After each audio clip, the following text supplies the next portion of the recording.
Hey Trekkies, it's summer, and you know what that means. It's time for Creation Entertainment's Trek to Las Vegas 2025. This year, the convention has been expanded to a 5-day schedule, August 6th through the 10th at the Rio Las Vegas Hotel. Meet all your favorite Star Trek pros in one place, and hey, maybe you swing by Vic's Lounge and you see our panel. It's a great way to meet people in person and have some fun with your fellow Trekkies. If you can't make it to Star Trek Las Vegas, of course, there's also other events around the country this year. Trek to Orlando, August 23rd through 24th. There's the Trek to New Jersey, September 6th and 7th. And finally, the Trek to Chicago, November 22nd and 23rd. We're looking forward to meeting as many of you as we can this year. So make sure that you get ready to trek to Las Vegas. This is Jordan Canning, and you're listening to Open Pike Night. All right, now listen a little more intently. All right, now try it like how a Vulcan would listen.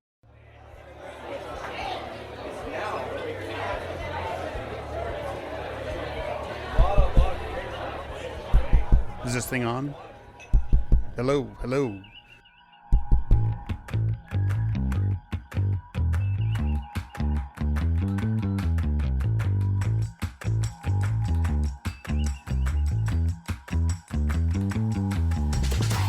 Welcome to Open Pike Night, the Strange New Worlds podcast where your personal logs are the prime directive. I'm your host, John T. Bolds, here tonight with a wonderful guest and callers waiting in the wings to ensure that remediation has been completed properly. Joining me tonight are my co-hosts. First up, the man who embraces both his dual selves, the hardcore Star Trek fan and the doubtful Enterprise naysayer, Jesse Bailey. Look, it's just that now that I've seen how a prequel can look, it's hard to really wrap my mind around how that prequel does look. And the man who wouldn't hesitate to launch himself into another dimension to make sure his co-host will be there for recording. Host of Green Shirt, a newbie's trek through Next Generation, Cameron. That just gave me the idea. Star Trek in 3D. I'm putting that down for a genre Strange New Worlds is tackling in season 3. Oh! Paramount sending out the red and blue glasses to everyone. And as if that weren't enough, we'd like to welcome returning guest to the Open Pike Night stage. You may remember her from our coverage of the Season 2 Charades episode, but we are merely a blip on the screen of her directing credits. From Star Trek to Schitt's Creek, from Fraggle Rock to Family Law, welcome to director, writer, and producer Jordan Canning. Hello. Welcome back. Thanks for joining us. Thank you. Thanks for having me. Yeah. It's we got to spend 10 minutes on a press junket with you last time, and now that we've had a chance to talk more behind the scenes with Laura, Michael, Dana, so many people involved with this episode, we are so happy to have you back joining us on the Open Pike Night stage. Yeah, that first time was like a speed date. Now we can really deep dive. Exactly. Which, I mean, you know, you got to get to know somebody's history. So let's start at the beginning of your career. Sure. You want the whole thing? So how did a young Jordan get into filmmaking and storytelling? Well, let me think. So I grew up around film a little bit. My mom was a production designer. And so when I was a kid, I hung out on some film sets, caught the bug a bit that way, I think, but didn't really think about it as, you know, a viable career or path until after college. I went to university for creative writing and sociology and anthropology. And when I moved back home after I graduated, I sort of thought, okay, you know, what am I going to do? Maybe I was really into photography at the time. And I thought, okay, maybe I'll go do journalism or media or something. Then I did this thing called the First Time Filmmakers Program, which was at our film co-op in Newfoundland, which is where I'm from, which was this, it's an amazing program. The co-op is an amazing place in general, but they had a great program that essentially you could apply with like a 10-minute or less script, and they would connect you with, you know, a mentor and a volunteer crew, and you could shoot your first film on Super 16 film. Wow. Yeah, dating myself a little bit there, but yeah, and I just fell in love with it. I adapted like a short story that I'd written in college. very first film, a couple having a fight about something, but the fight's really about something else. So he shot it in black and white. And yeah, it was a real one of those moments. It sounds kind of cheesy, but it was one of those moments where in the middle of making it, I mean, I didn't know, there was lots of things, obviously, I didn't know, but all the pieces that had to come together to make a film, writing it, preparing it, figuring out where you were going to shoot, who you were going to cast, all of the details that really hooked me. I really loved that kind of multitasking creative challenge. And yeah, I got bit by the bug on that short film. That was like 2006, I think. And then that's all I really wanted to do. So I kept making short films. And I started simultaneously. I started working in the film industry in St. John's. I worked on this really kind of cheesy ghost stories show. It was called Legends and Lore of the North Atlantic. So there was ghosts, there was fairies, there was lighthouses. Sounds like something me and my wife would stay up late watching. You know what? If you could find it online, I bet it actually would be very fun to watch. It was cheesy, but it was very fun and very creative. And I started, writing some of the narrator VO was the original job I had. And then I got to start shooting some of the interviews with like the ghost expert. That's so cool. Yeah. And then I started directing some of the reenactments, which was where the real magic happened. Oh, man. Yeah, some real goodies there. And then, basically the next sort of 3 years was just me trying to figure out how to make more work and, making a short film for no money, getting a little grant, making it for a little bit more money, working as a script supervisor. So getting to watch a lot of other directors' work and working with DPs and actors and just getting a bit more of a lay of the land of, film and TV in general.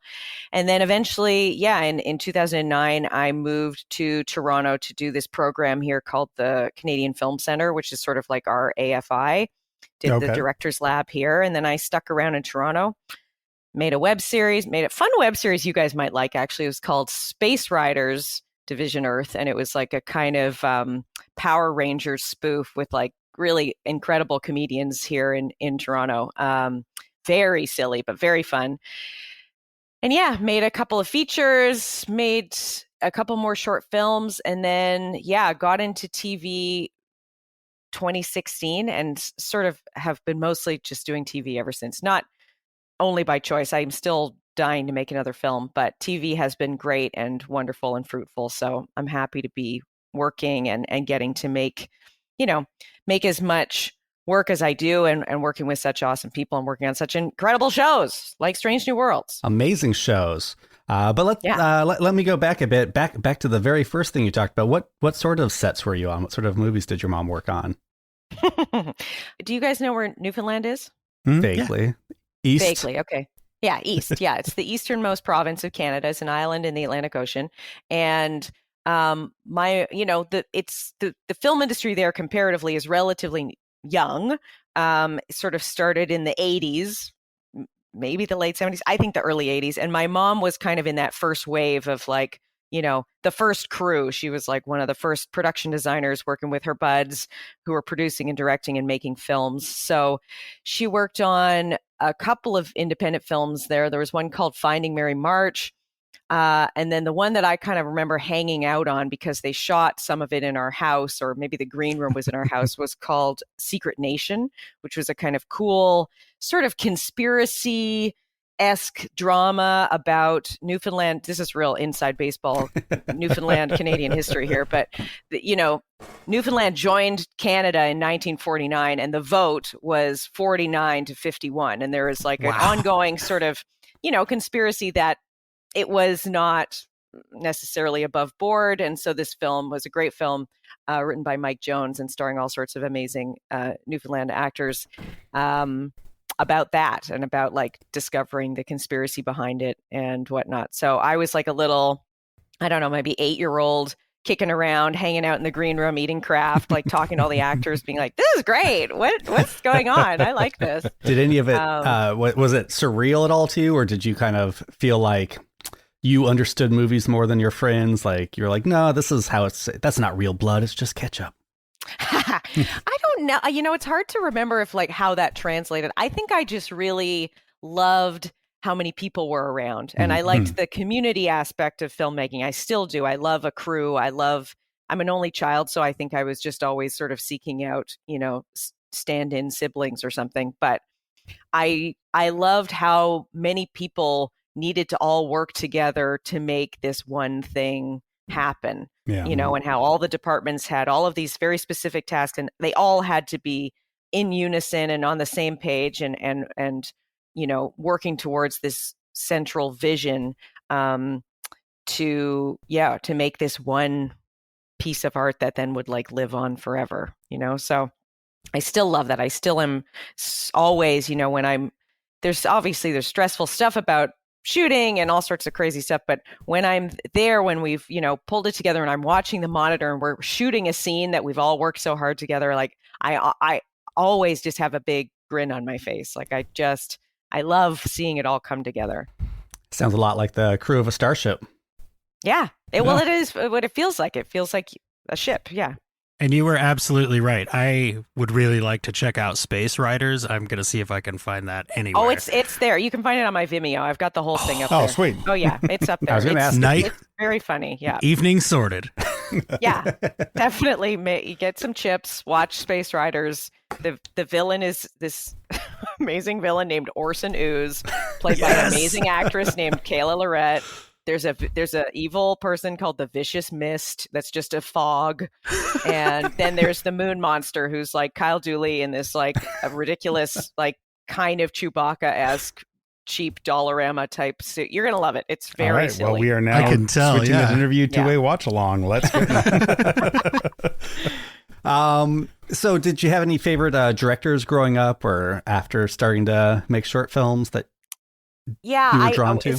Someone kind of asked me, someone always asks you like, oh, what's your favorite movie? Or like, what's the movie that sort of inspired you? And weirdly, I just rewatched it a couple of weeks ago because this came up, and I said the movie that I think really inspired me at this seminal time where, I was sort of thinking about film in a different way. Now, I watched so many movies when I was a kid, but not in a way that I was sort of thinking, oh, I want to do this. I loved movies. And, but I remember watching Magnolia by P.T. Anderson and being very sort of blown away by it. And I rewatching it a couple of weeks ago, I was like, I think this is because it was at this time where I'd never really seen a movie with so much kind of visual style. It was like, we got a Steadicam, we got big long shots, we got, they're all singing now, and like so much energy and kind of like such a dynamic film. And it's, it's a bit over the top in some ways when you watch it, you're like, this is more than 3 hours. But it just felt so kind of indulgent and creative. And I think it just caught me at the right time where I sort of saw film in a different way. It wasn't just the kind of the story that I was drawn into and the characters, which I was, but it was the technical wizardry of this film that really, I think I recognized it for the first time of like, oh, there's a technicality to this film that stands out and is exciting to me. Yeah, it came Great out film. when I was in film school, and I just remember like it's definitely one of those films that appeals to people who are learning about film and like really getting into it for like maybe the first time. Like that came out, Fight Club, being John Malkovich, like the turn of the century was just like film student fodder. Yeah. Yes. Yeah. And I didn't go to film school, so I think I was just sort of like catching up a little bit and being like, wow, what is this? What are they doing? How do you do this? I want to try this. Yeah. It really makes you think past like just watching as a viewer and going like, oh, there's something here. There's artistry here. Yeah. Yeah. They're going for something. They're really like trying out some stuff. They're throwing a lot of stuff at the wall, and like some of it sticks, some of it's wacky, but you got to admire the swings they're taking. Yeah. Was your mom really supportive of your decision to go into filmmaking, or was she like, no, don't do it? No, both my parents, have always been very supportive, very fortunate that way. Both, my mom she was an artist, she's still an artist. She's an artist again now, but she worked as an artist, and then she kind of got into film and was a professor. And so really had like kind of this very creative piecemeal career that I always saw as like, oh, well, that's how you can have a career. It doesn't look one way. It's not a 9-to-5 job. It's being self-employed. My dad was self-employed as well, is self-employed still. So that kind of, make your own schedule, find your own gigs was always kind of how I saw work. So yeah, they've both been always very, very supportive. And my mom was the production designer on a couple of my short films. My dad invested in my first feature film. Thank you very much, Dad. And so yeah, they love it. They're great. And then how did you go from those short films and those indie films into TV? Was that something you sought after or got an opportunity? Back I remember a very specific time. I think I guess I'd finished the CFC. I was still in Toronto. There was this middle time where I was like, what am I doing? I got to go back to school and do something else. I got to be like I think I went as far as like applying to do environmental architecture. Is that what I did? I can't even remember. Something where I was like, I got to work in a real job and change the world. Because I was just like, what am I going to do? I'm just going to like direct TV. Like that's not a thing. Because at the time it didn't feel, this is before, again, dating myself, this is before the golden age of television. Like it was sort of 2000 and I don't know, 10 or something, like kind of before Netflix, before that really became a thing where it was really exciting. Besides like HBO and stuff, it didn't, and I was in Canada. So it wasn't like, oh, I'm going to direct an HBO show. I was like, what am I going to direct here? And how am I even going to get into it in the first place? So no, I didn't back then think about, it took me a while to think about directing as a job. It's still something new to me to think about it. It was, making movies was what I wanted to spend my time doing. And that's what I spent all my time doing, or I would work a job so I could make some money so I could go make another film. And, I wasn't getting paid to be a director. I was getting paid to be a script supervisor or to write something or to get a grant. And so really the only way to make money as a director, at least, I mean, it's not the only way, but it is a viable way to do it in Canada, especially, is to work in TV. And once I kind of did break into TV and I realized like, oh, I learned so much on my first TV episode. And I also got to direct. I didn't have to wait 3.5 years and get a grant and like convince a bunch of people to do something make a film with me. It's like, I can actually be paid to direct, which is what I love to do most in the world. And I get to do it on all sorts of different types of projects. And it doesn't have to take 3 years of my life. I can go do one episode of a show and be done in 3 weeks and meet all these great people and try a bunch of new stuff. And then, hand over the episode and move on to the next thing. And it was a shift when I started to recognize like, oh, there's something really wonderful about working in TV. Both film and TV give you different things, but ultimately they're feeding into the same set of skills. And if you love directing, you love being on set, the way to do it regularly is to work in TV. Films take so long to get off the ground, but TV, you can work on 4, 5, 6 shows a year and really keep honing your skill set and just getting to do what you love. So, yeah. Well, yeah, we want to talk about your TV career, and let's kick that off with Platy's question. Hello, Jordan. This is Matt, a.k.a. Platy-M3. Big fan of Open Pike Night, and big fan of your episode you did for Strange New Worlds. Absolutely love charades. I'm a huge sitcom fan, so to have a sitcom Star Trek episode is just awesome. So usually when I call in, I'm talking about an episode, and I talk about my hits, shits, and misses from the episode. Although I know that sounds negative, I usually turn it all positive. But I got 3 questions for you. Hits, Star Trek excluded. What's a production you worked on that you knew was going to be an amazing one just from your time behind the camera on set? And then it turned out to be so. Shits, have you ever been part of any production where you just knew it was maybe not so amazing, but hey, it was paying the bills? Got to do it. and misses. What is a show that you love and wish you could have directed episodes of, but it just never worked out due to scheduling conflicts, or you never even calling or trying, or it being anything that you'd normally do, or maybe it just ended and was canceled and the show passed on, and insert any other reason. Was there something you missed that you really wish you could have directed? Thanks a lot for all your work on Star Trek. Palladium 3 out. Hits, shits, and misses. I love it. Yeah. I want that on a t-shirt.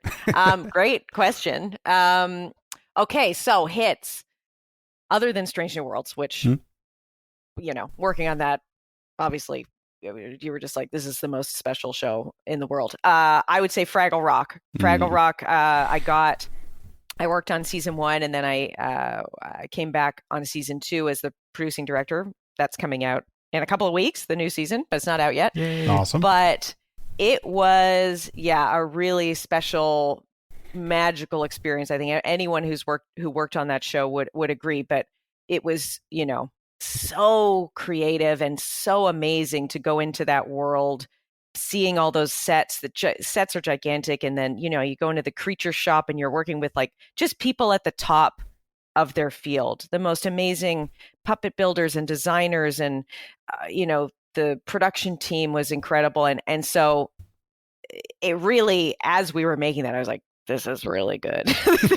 I can't wait for everybody to see this. And just, the writing was so great. The songs are amazing. The puppeteers are amazing. Henson, is just the best. And so, that's a big hit. I knew that going in because it just had so much joy. We had so much fun making it. And I knew that it was translating to the show. Every day was like, magic. Did you have a favorite character? I mean, God, I love them all. Red, obviously, I adore Red, and Karen, who is the puppeteer behind Red, is like a genius. I love Wembley. Wembley's so silly. He's my He's favorite. such a fool. Boober, his anxiety really, it speaks to me. And I love them all. Moki and Gobo, they're also dreams. But yeah, probably Red, and a tie for Red and Wembley. Misses. No, shits. Sorry. Yep. Hits, shits. I have been very fortunate to never have worked on a show where I was like, this is just to pay the bills. I don't like this. I've always kind of been very fortunate to really, whether it's like a show I would watch or not, it's something that I'm able to find my way into it and find something I love about it, or there's an actor in it I love, or the crew is great.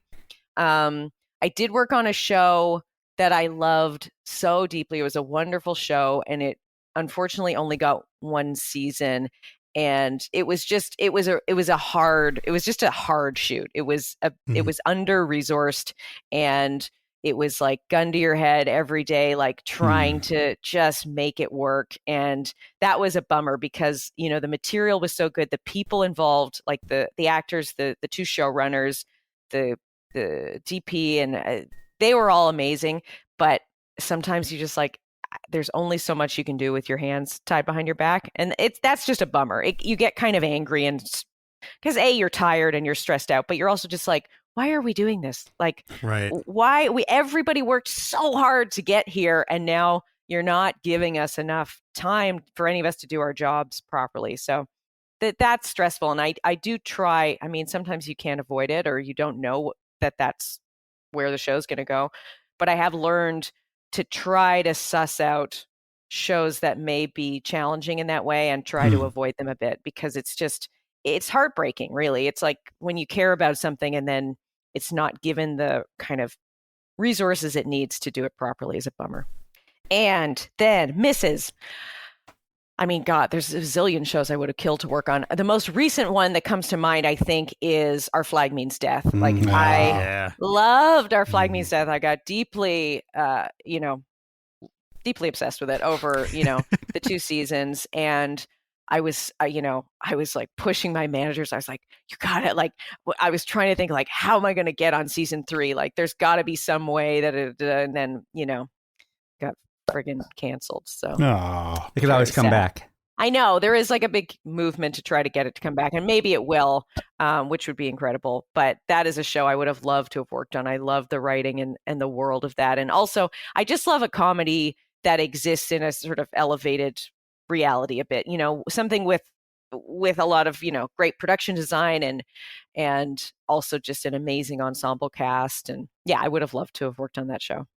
I was really surprised when that got canceled because every time an episode would come out, like all of the social media for just the next week was tons of people happy and loving it. And I'm like, what is going on at Warner Brothers? Great question. Yeah. Yeah. Well, what about going forward? Any shows that are still on or on the horizon that you'd love to work on? What's your bucket list? Bucket list shows. What am I watching right now? I mean,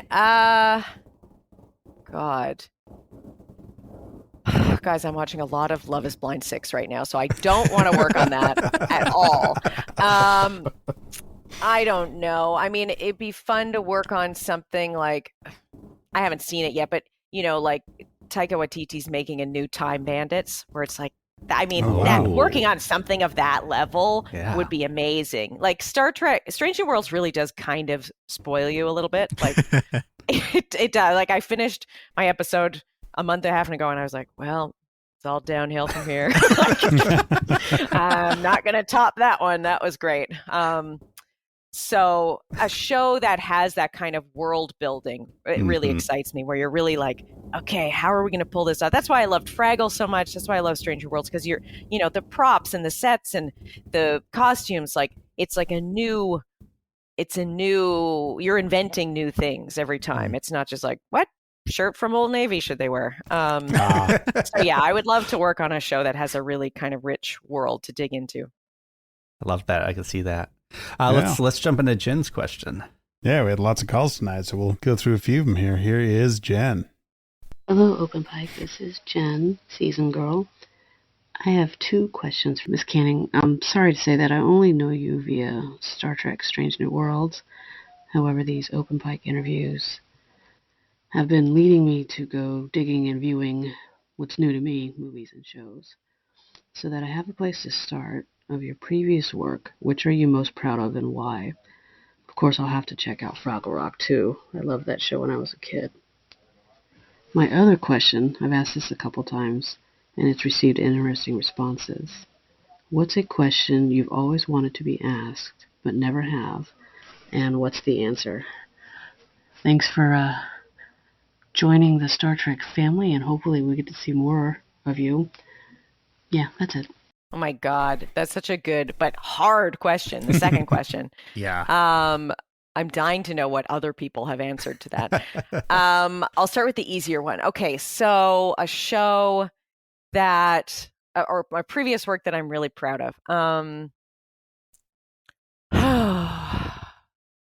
I made a short film. I mean, look, I there's something I love about everything that I've ever made, but I made a short film many years ago called Not Over Easy, which is like a 5-minute, mostly stop motion animation film about these 2 eggs going through a breakup.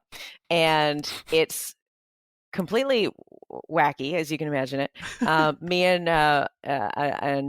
my partner at the time, Jody, wrote this script. And then it's the first film I made in Toronto. I moved to Toronto for the CFC, and then my roommate and collaborator Sam Price Phillips, who is one of my dearest friends and also was my DP on many shoots that I did. We were roommates. We lived in this loft together, and basically, like the 2 of us and Mike, the animator, we shot it in our apartment. We had all the sets in this apartment, and we spent like a month, photographing these egg puppets, doing all sorts of crazy stuff. And I am still so proud of that film. It's really funny. There's no dialogue in it. The ending is great. And it's still something I watch where I'm like, sometimes where you read something you wrote a long time ago or something you made, and you're just like, wow, I can't even remember being that person. Like, I love that my brain did that. I can't really transport myself back to remembering how to like come up with something like that, but I'm glad that I did. A past version of me did do that. You can also watch that online. It's very silly as well. Um, so a question I've always wanted to be asked. This is a hard question. It's like really having to dig deep.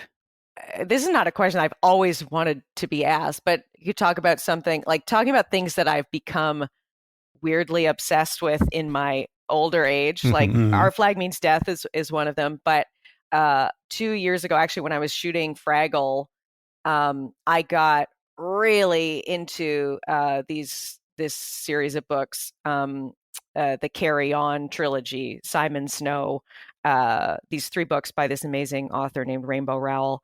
And I have never, and I was like, I don't know, 39 or something when I read these. They're YA. They're essentially YA, although I think they're for everybody. And I have never gotten so into a set of stories like that before, to a degree where I was rereading them right away. And it opened up this world. It's like essentially, it's kind of like amazing. It's like kind of like queer Harry Potter, sort of, if like Draco was a vampire and him and Harry fell in love. But it's so good. And I want to talk about it more. I want people, like, I try to bring it up, and not that many people want to talk about it, but if anyone wants to talk about Simon Snow, I'm here for it. I've read them many, many times. Yeah. If there was an adaptation of that, would that be something you immediately told your manager go get, or would you want to like maintain a careful distance? No, I don't want to maintain any careful distance. Listen, I'm not kidding. If Rainbow Rowell is listening to this, please, I would do anything to work on an adaptation of that. Yeah, that is truly my dream project. Yeah, we'll see what we can do. I mean, she built in. You want to talk about amazing world building? Like it's just a world I want to spend so much time in. So whether it ever gets adapted into anything, it exists and will always exist. And I'm thankful for that. But yes, I would do anything to work on that. I think that was a great answer to that question. Yeah. Well, let's just jump into Marcy's call then. Hey guys, it's Marcy again from Idle Ride Podcast. I heard that you have Jordan Canning on today, and I know that this is a Strange New Worlds podcast, and it's all about charades today, but I was hoping to ask a couple of other kinds of questions.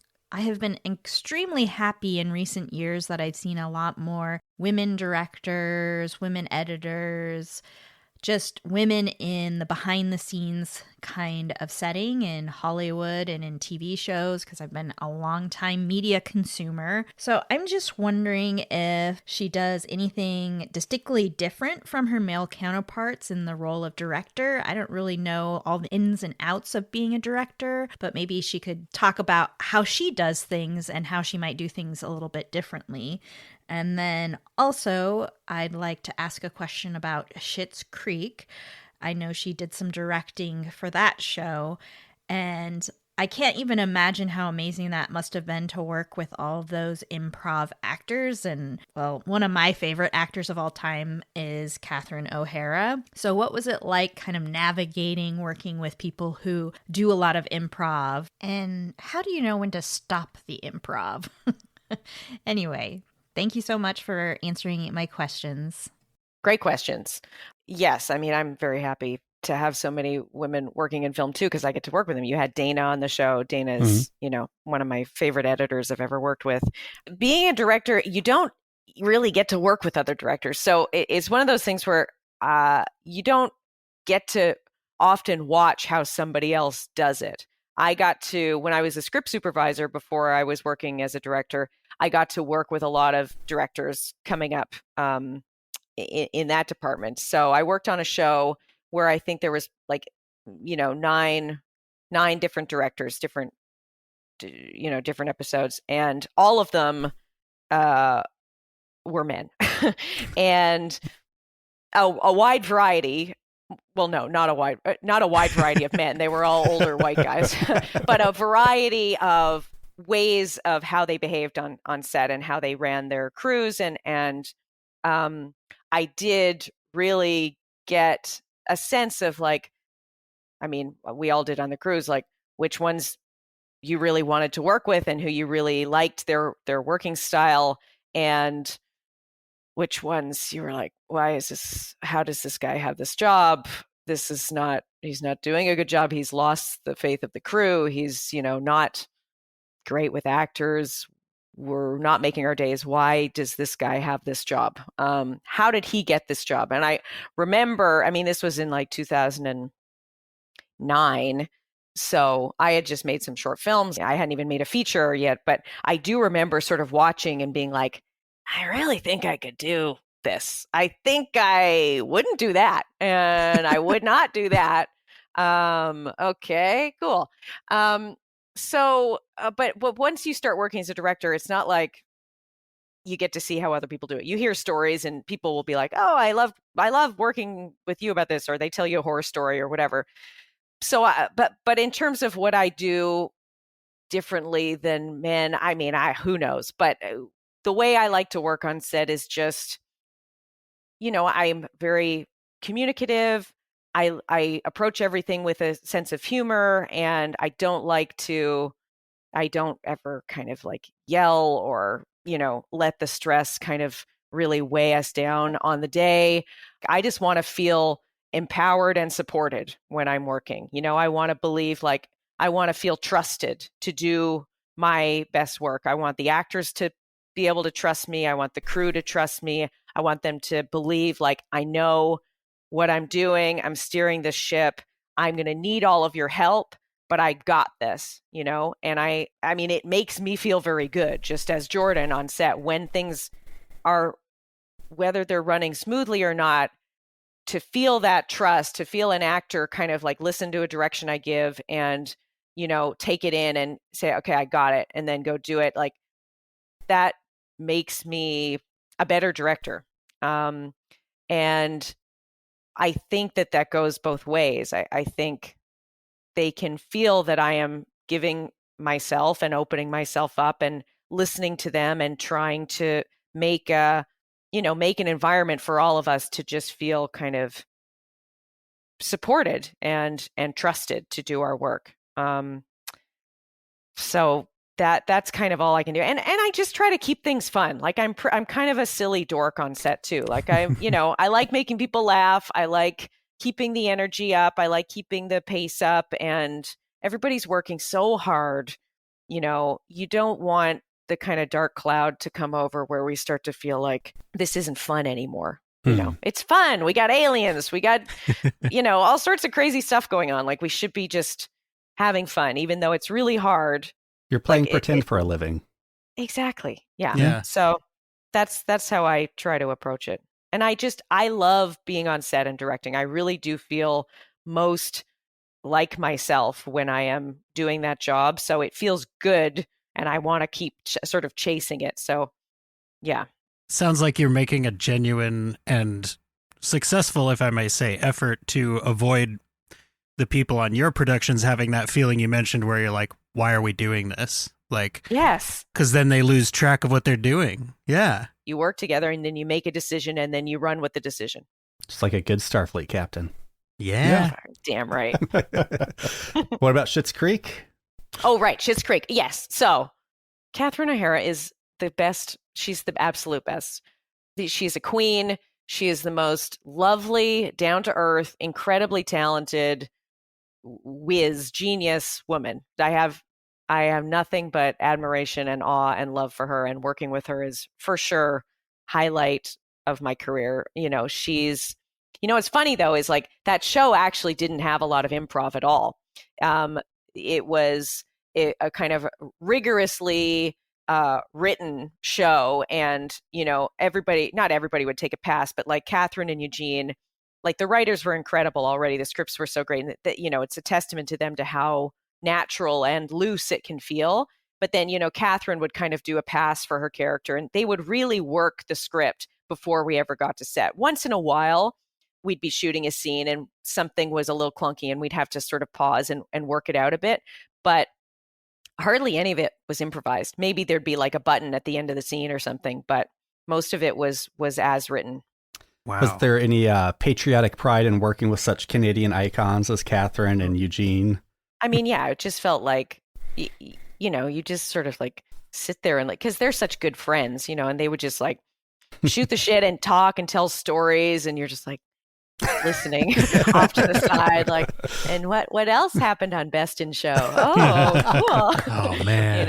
Yeah, there's and Eugene is like this.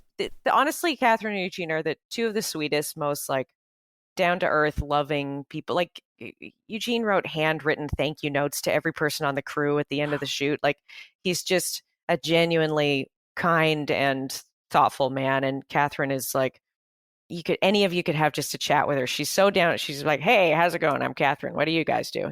She's so chill and so talented. And yeah, it was a dream working with them. Yeah, I'd love to get to work with them again.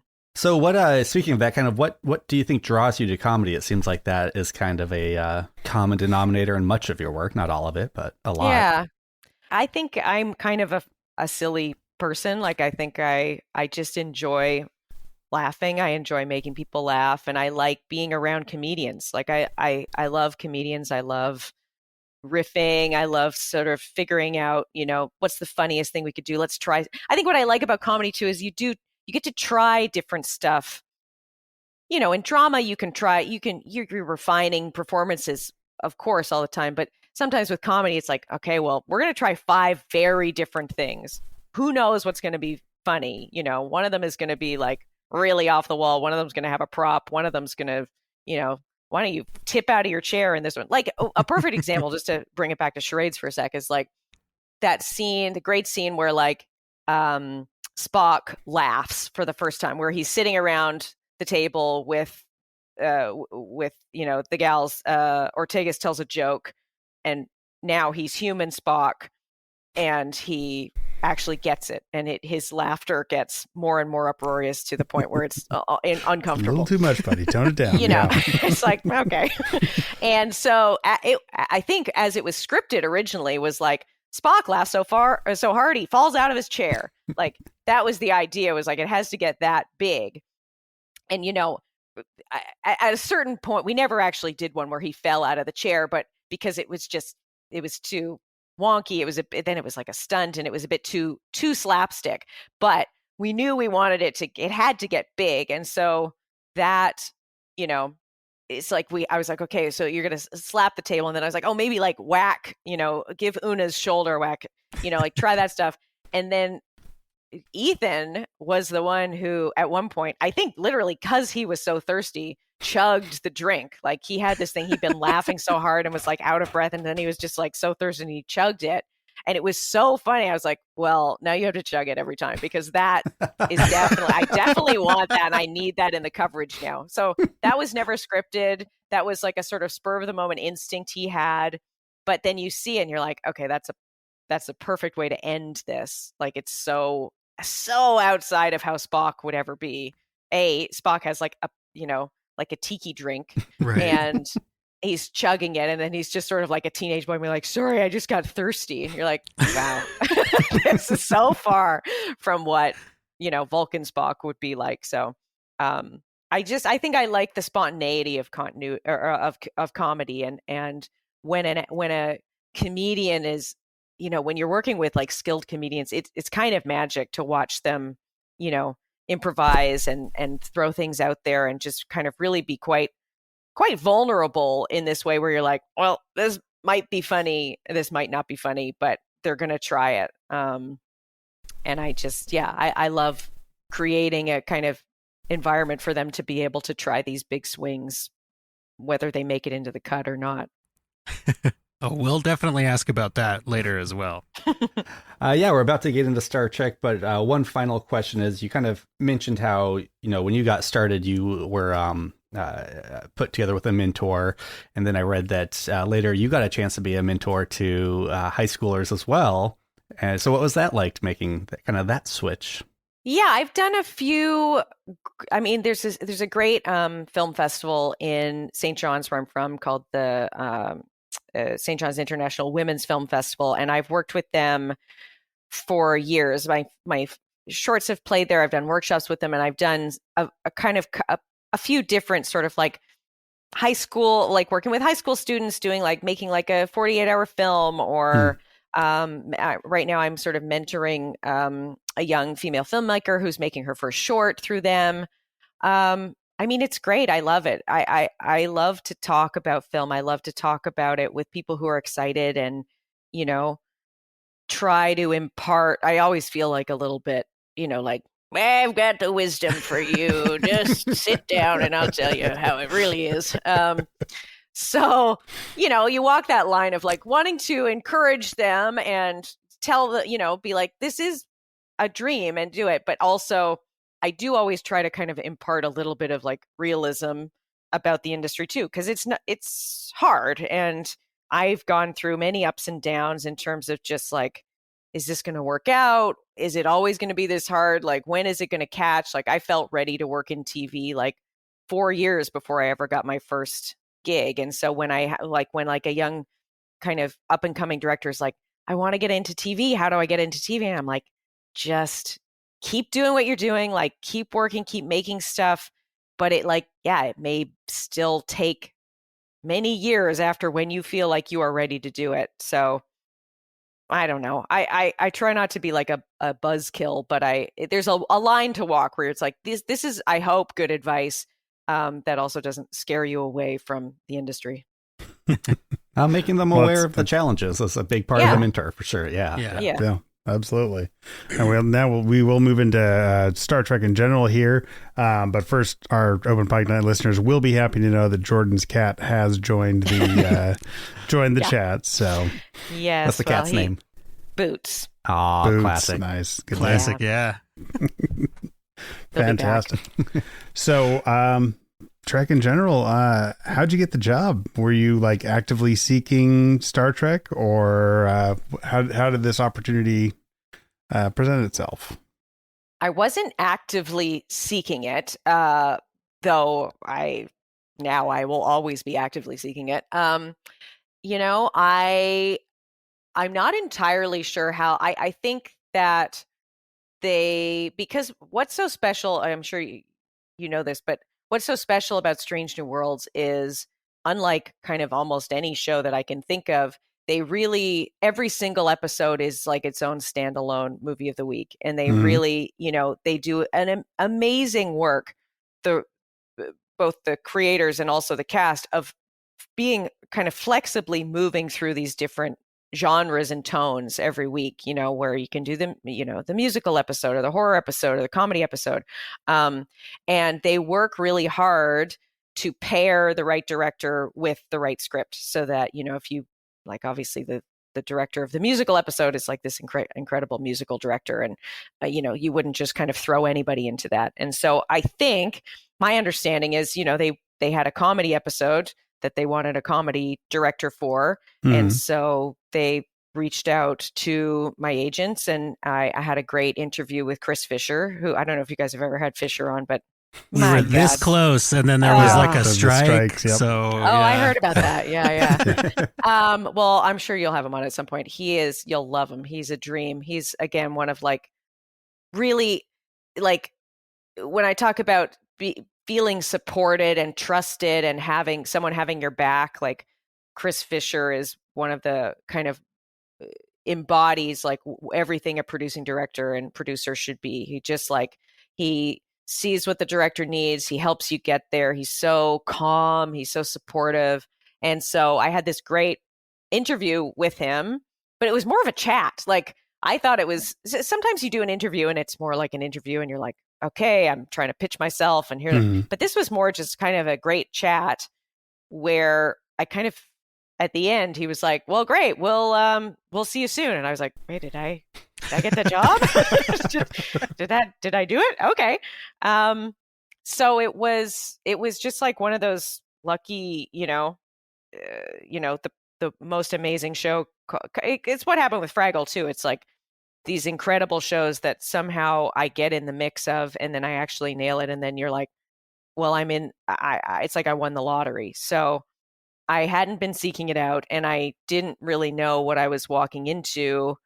I'd watched some of it, but then of course I watched all of it. I actually got to watch, it wasn't out It wasn't released, but I got sent the sort of pre-released episodes. So some of the VFX was like still green screen and stuff, but watching it, I was like, oh, I watched season 2 of Discovery just to kind of be like, oh, this is who the characters are, and getting to know Spock and Pike and Una and get a taste of that. But when I watched the first season, even with like the rough VFX, I just I was so excited. I was like, oh, this is a really good show. This is cool. This is gonna be amazing. And then it was even better than I thought. So that's great. So on a show as cinematic as Strange New Worlds is, and like you mentioned, them being their own individual mini movies almost, does it feel like a movie set, or how are the conventions of television work ever present? Like, how does it feel? They really do an amazing job of like giving the episode what it needs. Within, I mean, it's still a TV episode, so it's not like we get 30 days to shoot one, but you do get 12 days, which is a lot of time for a 1 hour, and you use every second of it. You need it, but it gives you the opportunity to try things and to not feel rushed all the time, and to do some specialty shots and to really like dig in with the actors. So there is definitely more. It feels like there's more time and resources. Well, there is literally both of those things than on kind of a typical 1 hour TV set where you can. They care about the show. They care about the world. They care about the quality of every episode and every piece of every episode. And so they allot the resources where it needs to be, which is time. That's what is missing on those shows where you're just like, well, how am I supposed to do this in 6 days? Like, I can't do this. And so they know what the show needs, and they follow through on it. Can you talk about the difference between directing for television and directing film as a film director? And you kind of mentioned before how there's aspects of both that you enjoy, and so maybe. Yeah, I mean, the only films I've made have been real indie films. So there's obviously like a big difference between just, the amount of people and resources and money on a film set versus on an indie film set versus on a TV film set. Usually on a TV set, you're shooting a lot more in one day. You're shooting a much larger page count. You've got multiple cameras going. You've got, you're digging into more stuff often than you would on a film. Ideally on a film set, where maybe you have a bit more time, or you're not, my last film was, was like mostly a two-hander of two women in one location, handheld, so it's a totally different kind of set of, equipment you need in terms of your coverage. You're doing kind of like a 2-shot and 2 singles. It's not like, okay, we got to get the crane balanced and then we're going to push through the window and, into the AR wall and all sorts of stuff. So I would love to direct on a big movie. I'd love to do kind of something like a Star Trek movie would be amazing, or, something with that kind of higher level of budget and resources. But mostly in TV, you're trying to make your day is kind of like, you got to make your day. Often on a movie, you got to make your day too, but sometimes there's a bit more flexibility because you're usually like, if it's your own movie, you're like, okay, well, we'll get that tomorrow. I'll figure out how to get it tomorrow. If this, you don't get a scene, it's like, oh, well, now 200 people are mad at me. So I got to get the scene. Yeah. Well, you did, you got the shots, and you actually got some behind the scenes shots too. And a lot of us we loved following along on your, wait till you see my stuff for season 3. I got so much stuff. I can't wait to post it in a year or whatever I can. Right. Yeah.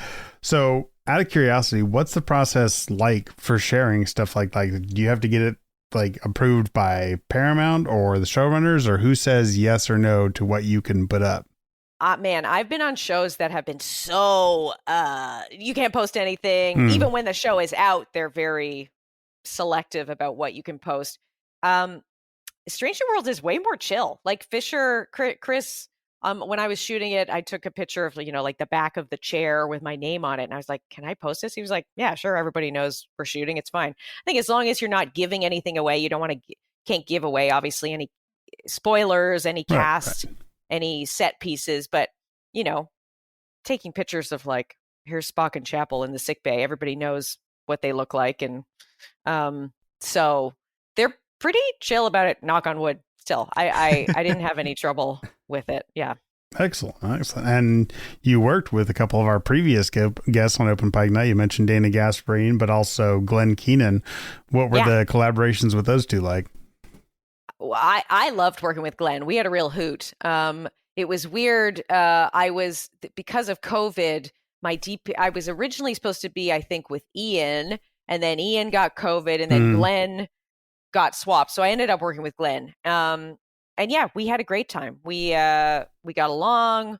It's so nice to be able to prep with your DP. They have multiple DPs on the show, so you can actually, spend your 2 weeks of prep with the DP, shot listing, going through the sets, figuring all that out, which you need. You need it on a show like this with so much kind of technical stuff. But yeah, Glenn rocks. He's so chill. We had a great time.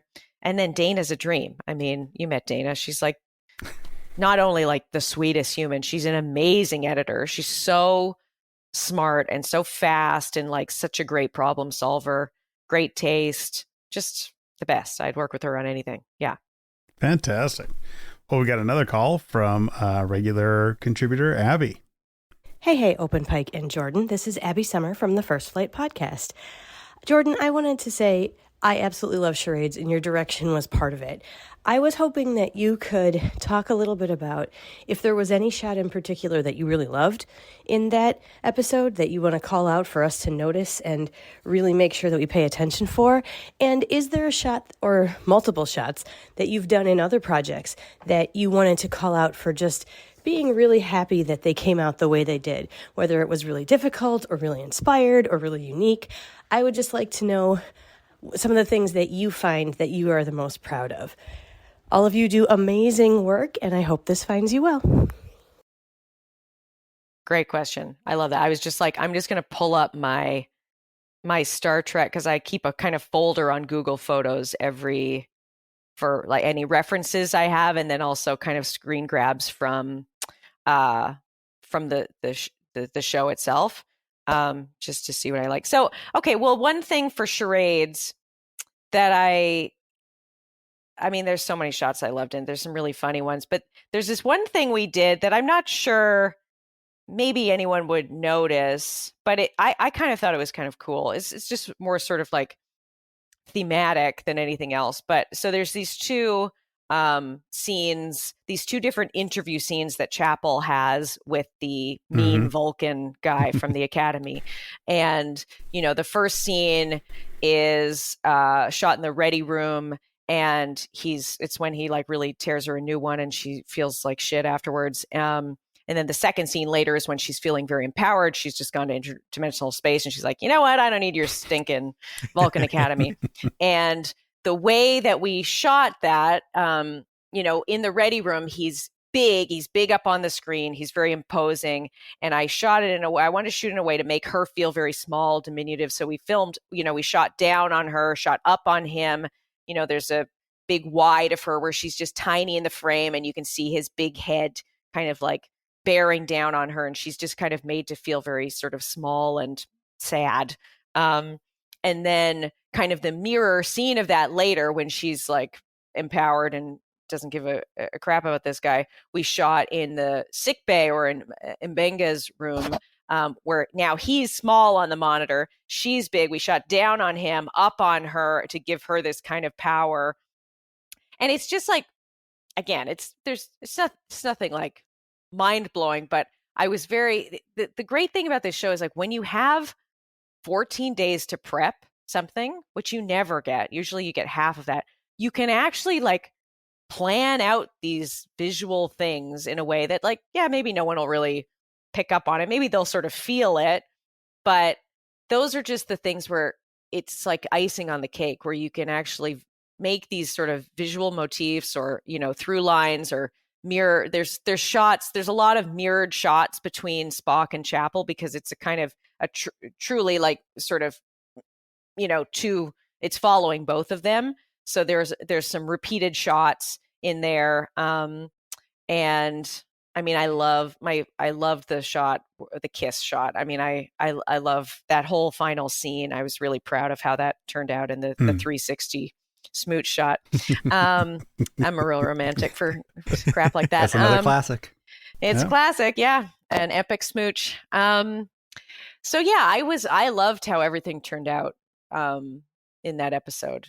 It was great to have that much time to plan and to really like execute it properly.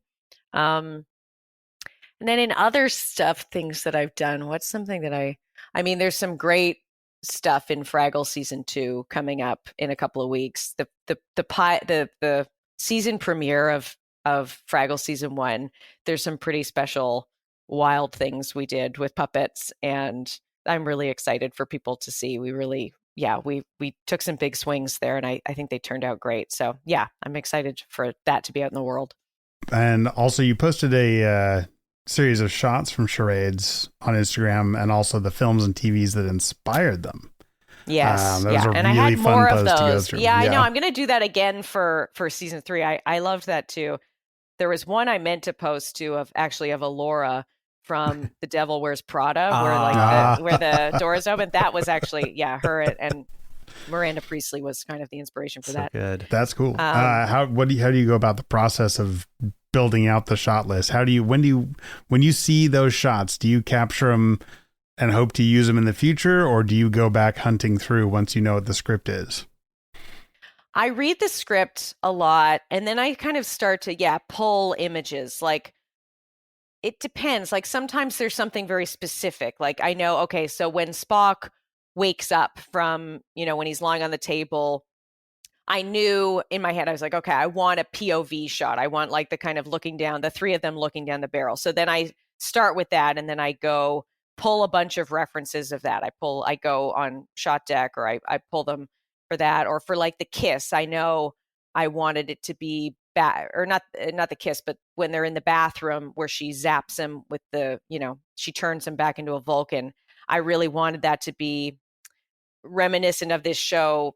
There's a show that I love called Sex Education, or there's a great scene where the two, they finally kiss, and it's backlit, and it's kind of just two beautiful silhouettes. So I start kind of pulling references, and then I also pulled just a ton of like I was like looking up different science fiction films, and so I would just be pulling kind of images that spoke to me. I love seeing the sunshine reference there for Spock with Cillian Murphy. And some of it gets used, like, you guys at home can't see it, but I pulled, there's tons of stuff from Arrival for like when she's talking to the aliens.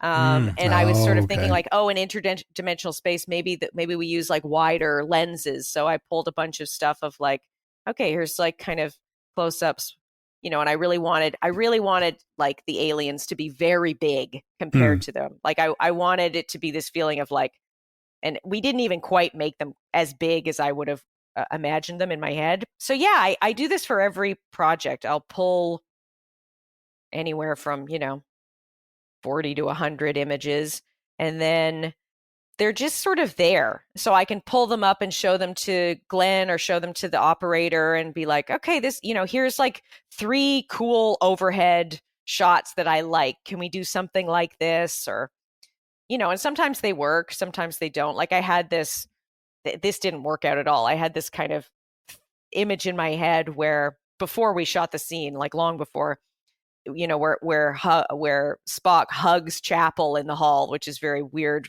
him being physically close. I had that, this great shot from Minority Report where I was kind of like, I kind of wanted to see both of their faces at the same time. It's actually a very hard shot to like, you couldn't just kind of go into the hug. It had to be very sort of weird and forced, and that's too heavy. And it turned out to be such a kind of sweet, more comedic scene. It didn't need to have something kind of as like austere as that. So, you have all these things, and then some of them you use and some of them you never do, but they're fun to have for later. Cause then, doing that side by side stuff is very satisfying. Yeah. That's a great process.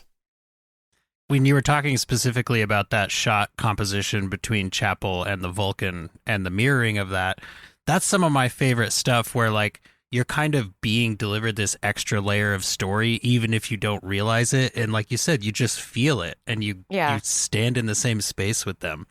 So we are going to jump directly into charades proper here. And some of these questions, I will warn you, are very specific because we very specifically love this episode. So we know that Spock swore when he was turned into a human and he realized it.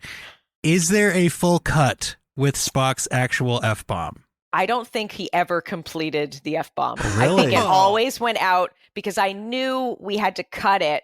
So I think I was like, Ethan, you need to extend the F a little bit so that I can cut out of it without the coming in, you know? Right. What the fuck? Yeah. I don't think there might be one take. It was certainly never a cut of it where we kept it in. It's our holy grail that there's a take of that out there somewhere. There might be a take. Release the cut. Dana would know. Yeah. Yeah, we forgot to ask Dana, but we might have to email her directly, specifically about that. So our very good friend Patrick from the It's Got Star Trek podcast astutely asks, thank you so much for helping craft such a brilliant episode of Star Trek. What are some key challenges or maybe advantages to doing humor in the context of modern Star Trek?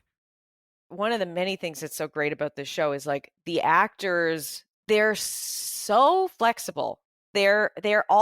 They can do incredible drama and they can, give all this crazy space exposition and make it sound like, oh yeah, that's a real word. But then they're also good at comedy. And I loved doing that episode and letting everybody have like a little moment. It's like when Una and Uhura and Ortegas and Lon are standing there trying to teach Spock how to speak Vulcan and be Vulcan. Like there's an extended cut of that.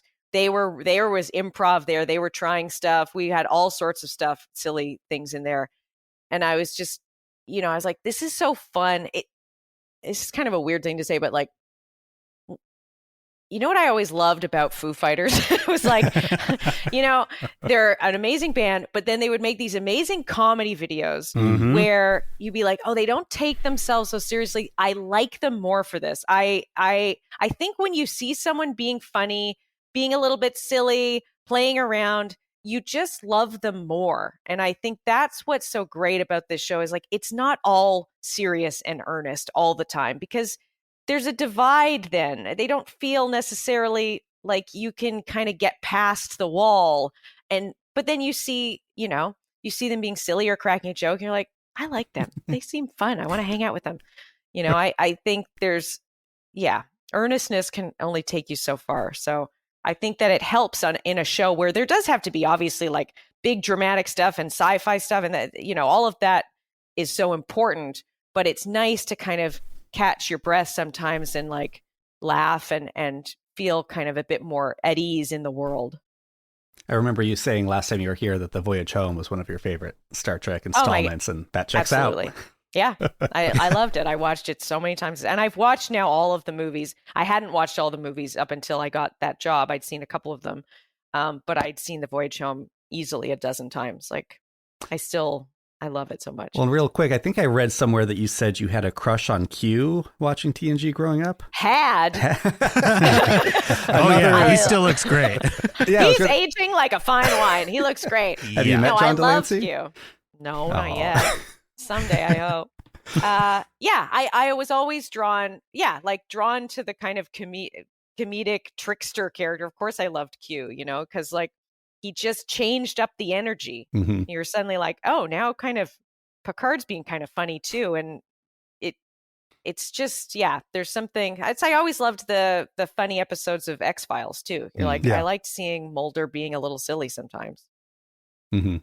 I love it. No. So, as an episode director, I have no idea, so I'm going to ask to find out. Do you get to be involved at all with the casting of like a guest star, like outside of the principal cast?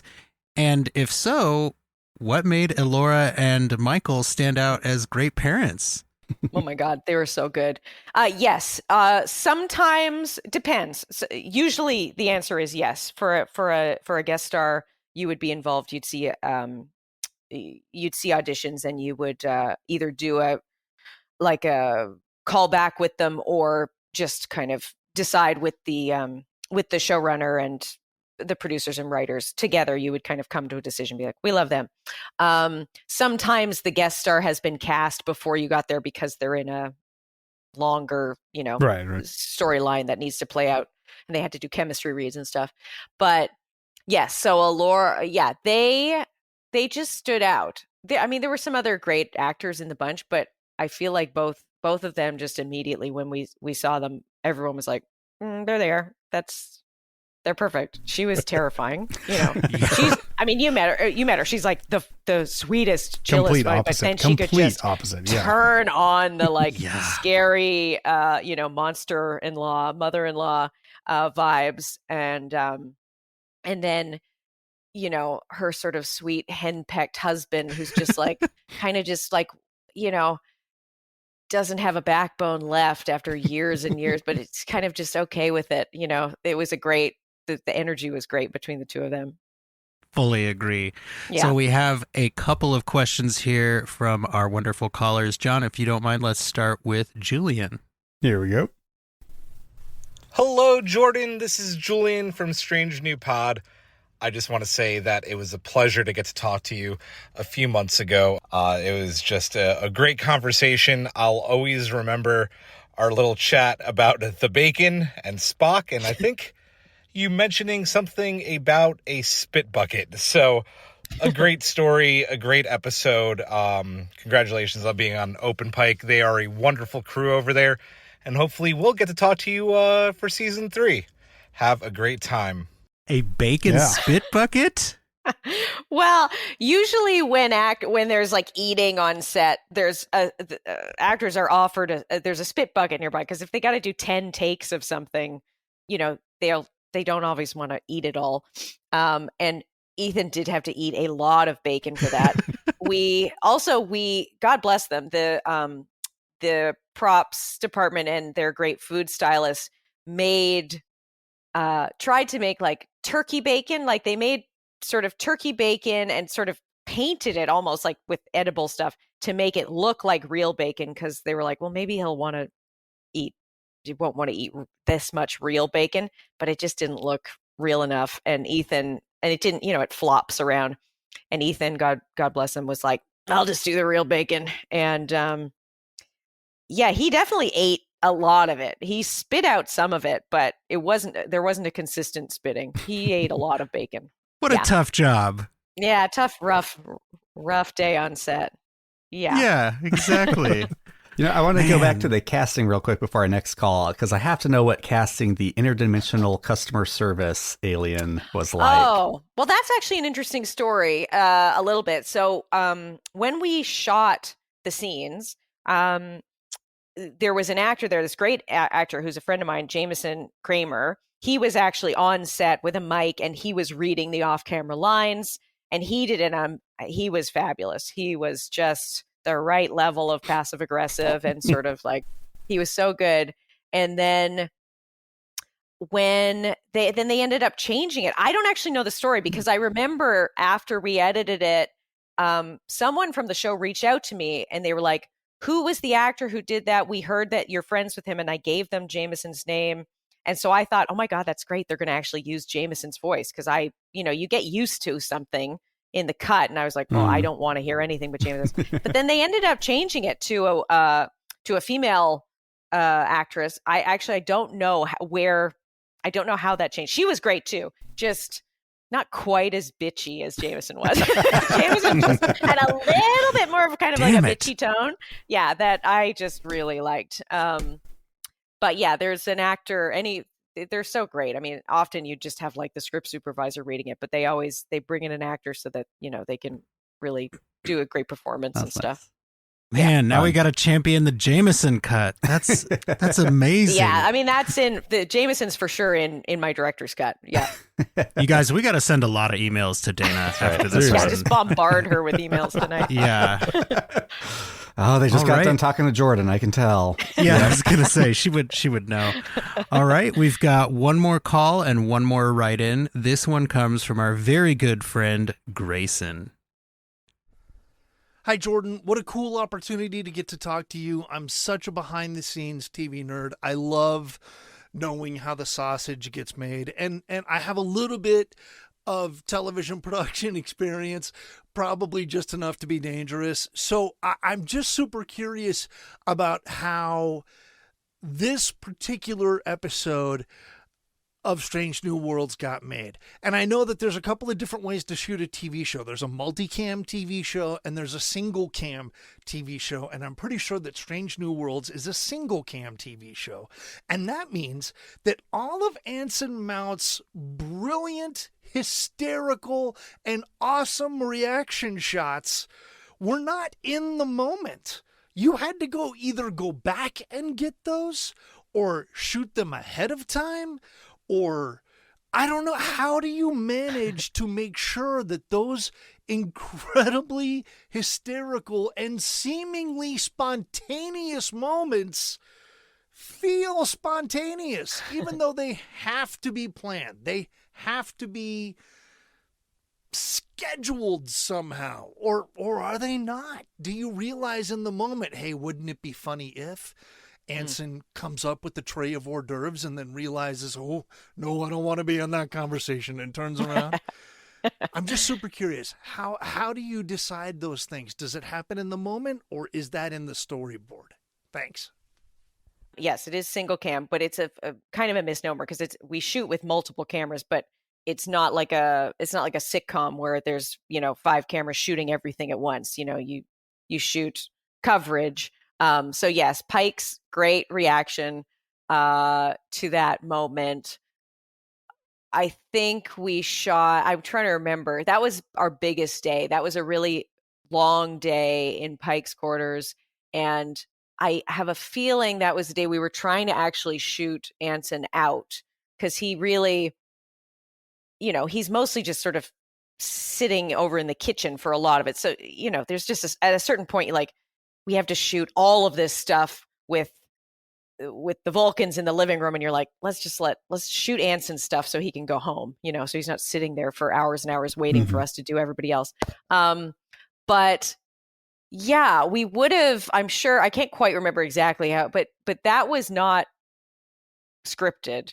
It was something that kind of came out in the blocking that was really funny, and that, we just wanted to make sure was covered. Because, Pike is in a couple of those scenes. Like, he's there when, in the ceremony where she's tearing Spock a new one, and he's just sort of off in the corner, and he takes a little awkward sip of brandy, so it's great in a comedy to have those little cutaways, obviously. And Anson gives you so much. He's so funny. He's so funny on camera and gives you lots of great reaction stuff.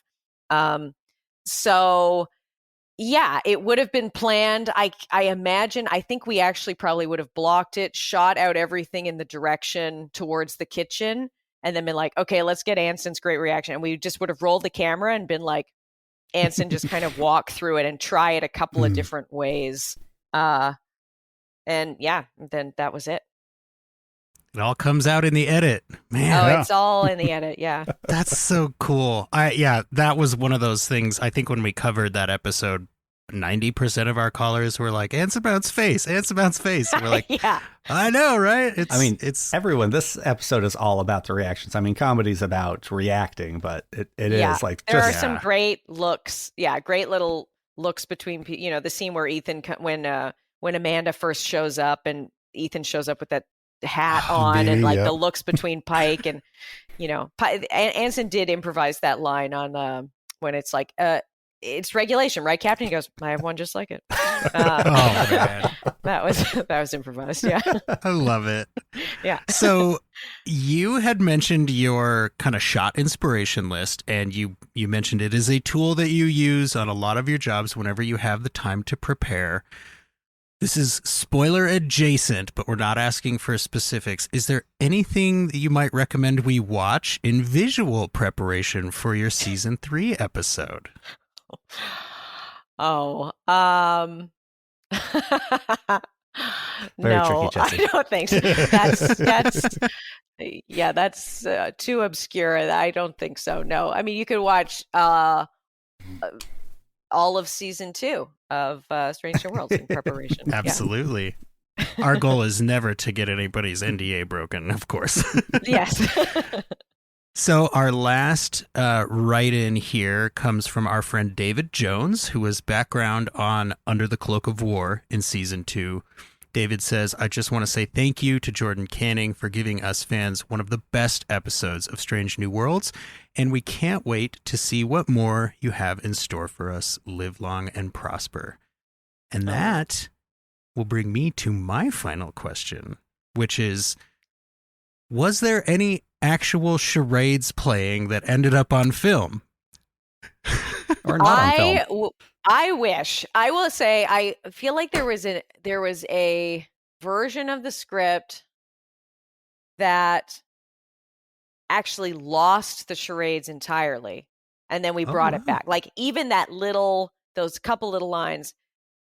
I wish that there was some of that. No, there was never any charades actually played, unfortunately. It would have been a very fun blooper reel for the credits or something. But yeah. But that little line, Michael's little bonus line was great. I'm so glad we got that in there. And he recommends that any Star Trek convention putting together an event should probably do charades with the actors from Charades. Oh my God. Yes, that would be incredible. That would be great. Well, going back to David's comment, though, I mean, how did it feel having Charades named as like one of the top 10, top 25 film in so many lists or episodes? Yeah, that was amazing. It was so, it was like a gift, such a surprise and such a wonderful, such a kind of wonderful culmination of that episode and how special it was to shoot that show. And I really did. And I will say, like, somehow I didn't think it was possible, but somehow my episode of season 3, I had an even more kind of special time on it. So maybe it'll just keep going. But, you know, it really was such a highlight to make Charades. And so it was great to see that it found its audience and found like some critical love, and that it was showing up on all these lists with, like, you know, obvious, you know, the big obvious amazing episodes like the Successions and the Last of Us's and, you know, all of those episodes that everyone talked about. So I'm very hopeful that it kind of found some new viewership, that people maybe who wouldn't be like normal Star Trek fans or sci-fi fans who'd be like, oh, maybe I should check out Strange New Worlds. This sounds kind of cool. Yeah, and I'm so glad that it was a comedy episode. Like that to me just like kind of proves the point of like, yes, comedy in space is great. People want it. People want more. Comedy on the pirate seas and comedy in space. Yes. Yeah. Exactly. Yeah, I think Absolutely. a huge accomplishment of the episode is that you could show it to somebody who, like, for example, my wife always described Star Trek growing up. She's like, I just remember it was always people talking, and I wasn't interested in it. And it's like, I know that she enjoys this episode because every time I've had it on, she goes, oh, is it the funny one? And I'm like, yes, check it out. Like, yeah. So it's, I mean, like you said, to be able to do comedy in Star Trek is got to feel like a gift. And it absolutely felt like a gift for us, the audience.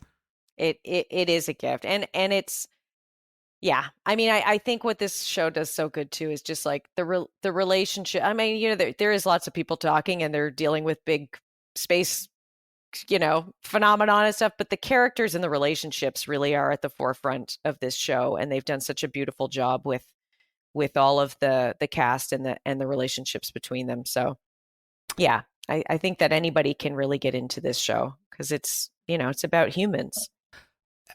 I just have a question that's not really a good capper question because it's a very meaty question, but it's kind of what we're talking about, in that I think one of the reasons comedy works, and I think a lot of your comedy is based in drama from what I've seen, your short film or your feature films and a lot of the work you've done. You know, for me, I was watching this episode and I was like, oh, it's a puberty parable. That's what's happening. In your discussions with Ethan, like finding that balance of Vulcan, human, Spock, like what did you guys talk about? How did you discuss that?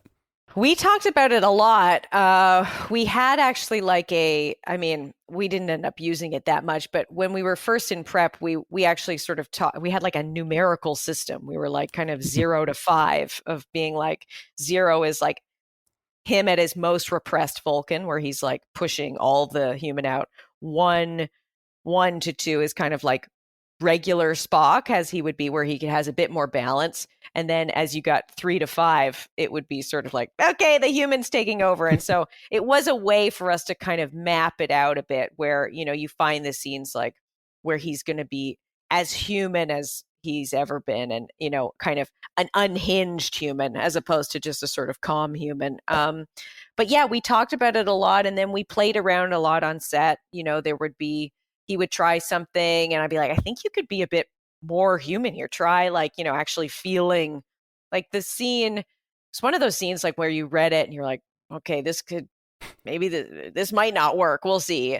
But the scene when he's kind of first talking to Mbenga and Pike, where they're like, how do you feel? And he's like, well, I feel sad and scared and angry and hungry, and we kind of got it. So he's sort of, every emotion he describes, he's sort of feeling it a little, like that's how quick he's like flipping between feelings.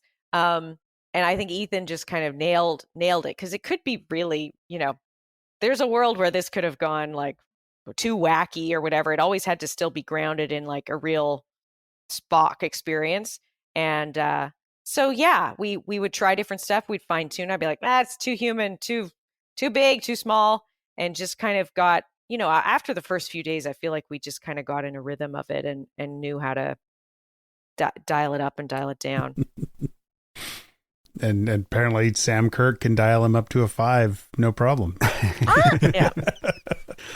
Did you talk much about like what, like the allegorical aspect of it, like whether it was puberty, whether it's, you know, multicultural relationships, or the puberty-ness of it was more about how he was behaving. We didn't sort of talk about it in an allegorical way. It was more about like, how does that affect your behavior? How are you reacting in this moment? How are you sort of taking in Lon in this, through this different lens in this moment, you know, and, you know, throwing a tantrum in front of your mom, and those kind of moments where he could really kind of, be like a little bratty teen. Totally. Which he does so well. Yeah. He sold it. Well, we'll try one more time to get a tease out of you. We do like to ask for a one-word tease for the next season. For instance, last year, Dr. Aaron gave us the word colors, which we're pretty sure related to your episode Charades. So is there one word that doesn't spoil anything, but when we watch season 3, we'll go,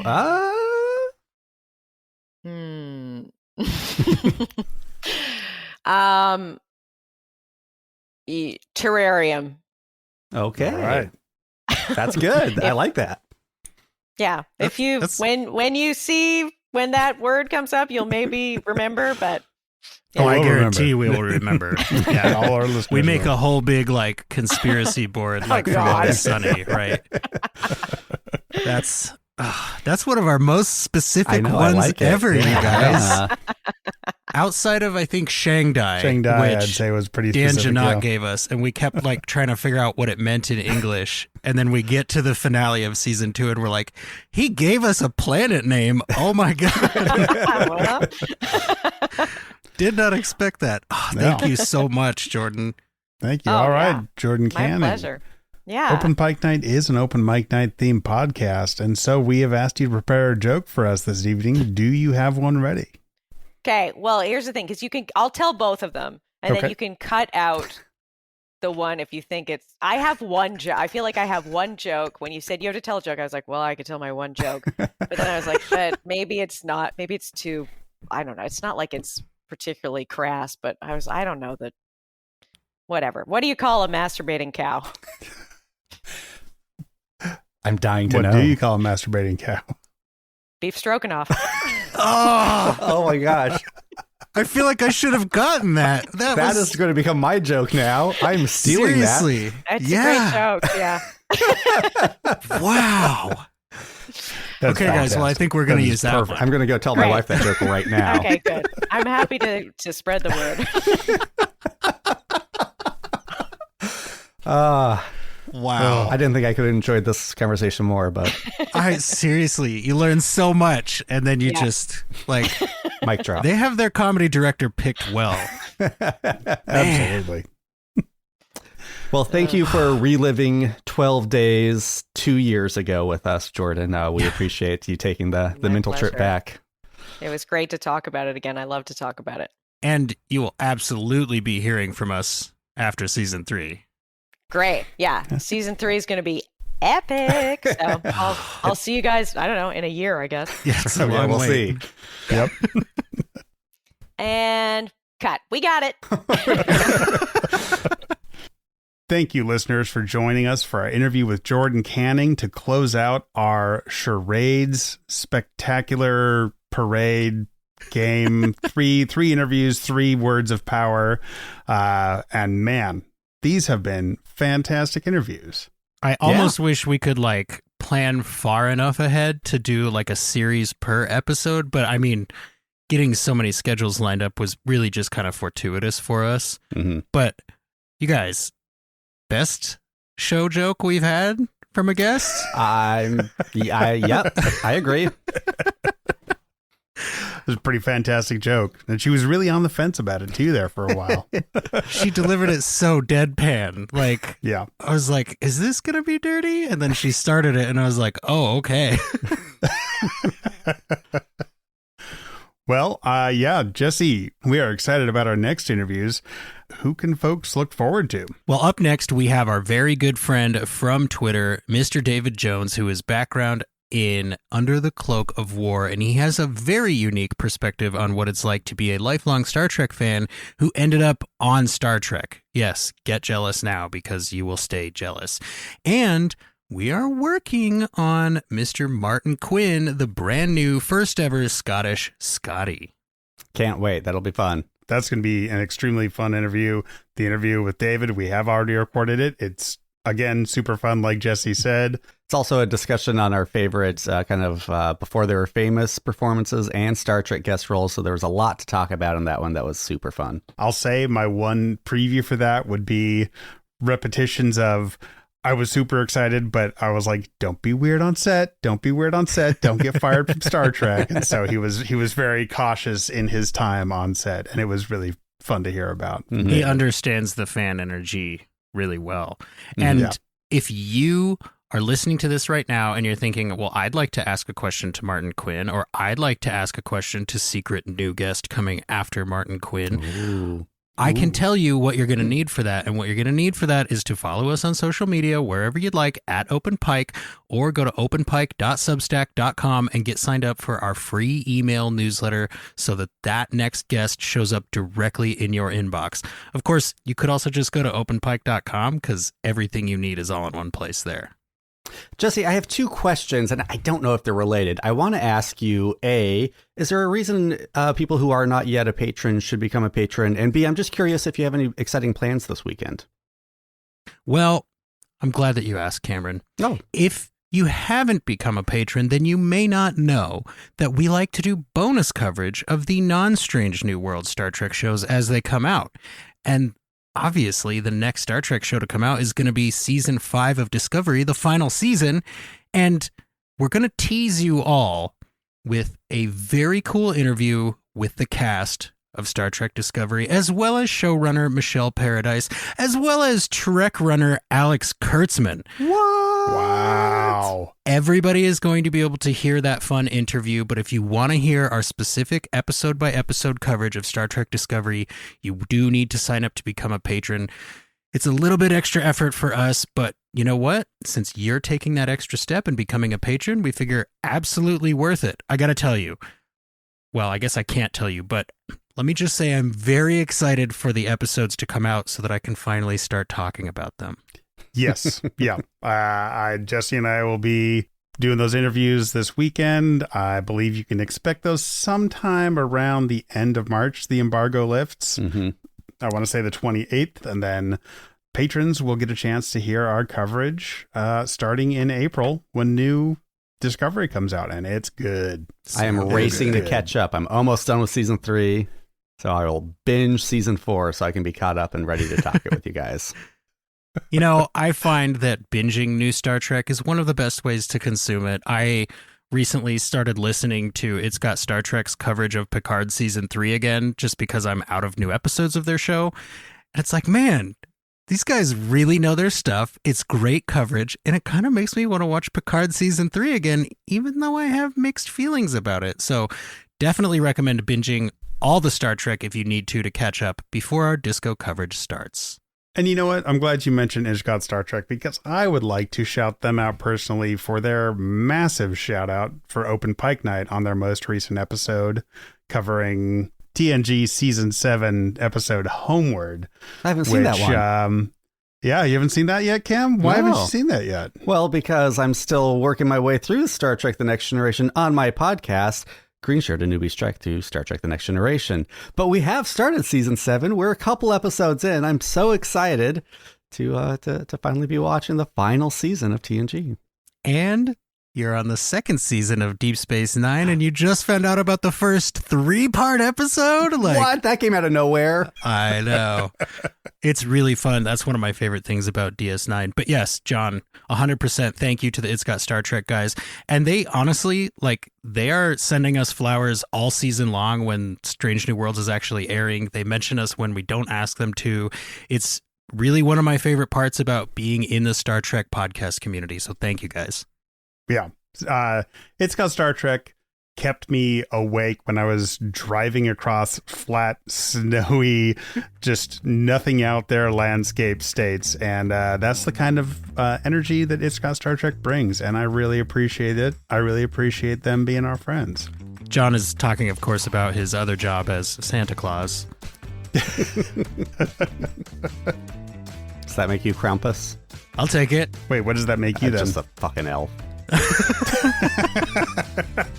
No, I think that fits. Yep. But yes, as we mentioned, be sure to listen to Green Shirt. The jingle shoe fits. Be sure to listen to Green Shirt's DS9 Minute. Be sure to follow Green Shirt on social media at GreenShirt87. And be sure to follow us on social media wherever you like at Open Pike. It's been a long night, and the Open Pike Night crew has to go watch Discovery, and you know what? We're just going to watch Strange New Worlds again because that's what we do. So be sure to clean up after yourselves. Be sure to tip your servers. You can go anywhere you want, but you can't stay here.